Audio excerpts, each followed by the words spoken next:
everyone. I just wanted to talk to you about growing your own sweet potatoes.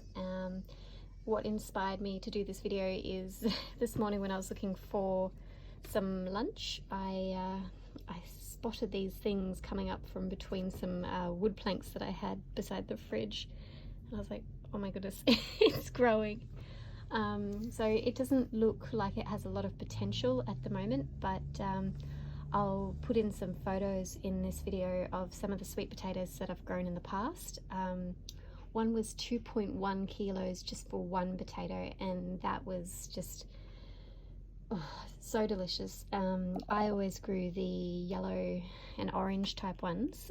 This one here is my new favorite. It's a purple and white variety. And these stems are going to come in really handy when it comes to showing you how to grow your own. Basically all you need is a patch of dirt somewhere. So I'll put up some photos and things and instructions of how to grow your own.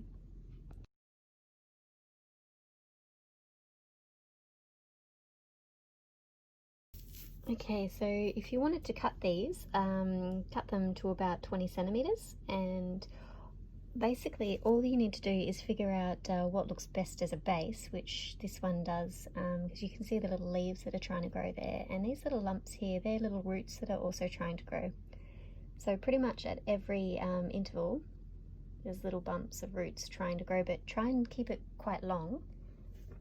So what I like to do is cut them to these lengths and then pop them into some water until I see some decent root growth, and you'll know kind of when it's time. There might be some little leaves at the top and some roots down here.